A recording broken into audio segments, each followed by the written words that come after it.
হুগলির কন্যগড় কানাইপুর বারজিবি তালতলা এলাকায় রিষড়া গ্রাম পঞ্চায়েতের তৃণমূলের উপপ্রধান শাহজাদ হোসেনকে ঘিরে বিক্ষোভ এলাকাবাসীর, মাথায় ডিম ছুড়ে বিক্ষোভ। উত্তেজিত জনতার হাত থেকে পঞ্চায়েতের উপপ্রধানকে বাঁচাতে উপপ্রধানকে নিয়ে দৌড় পুলিশের, উঠল চোর চোর স্লোগান। এখানে সমস্যা হচ্ছে, এখানে যে রাস্তাটা করেছে এখানে কোনো জনবসতি নেই, তার সত্ত্বেও এখানে রাস্তা করে অন্য জায়গা থেকে নোংরা নিয়ে এসে এখানে ফেলা হয়। এখানে মানে জনবসতি নেই, অথচ রাস্তা করেছে কিন্তু জল নিকাশি করেনি। আজ খাস জমি ভরাট করার সময় স্থানীয় বাসিন্দারা বিক্ষোভ দেখাতে থাকেন। উত্তেজনা থাকায় ঘটনাস্থলে উত্তরপাড়া থানার পুলিশ। ঘটনায় আটক 3। আটক রিষড়া গ্রাম পঞ্চায়েত তৃণমূলের উপপ্রধান, পঞ্চায়েতের পূর্ত কর্মাধ্যক্ষ।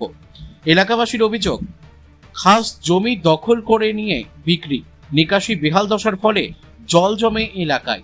স্থানীয় সদস্যকে সমস্যার কথা জানালে প্রতিশ্রুতি মেলে কাজের কাজ কিছুই হয় না। বিক্রি 5 লক্ষ টাকা করে বিক্রি করেছে, 15,000 টাকা করে কমিশন খেয়েছে। কে? শাহজাহান উপপ্রধান।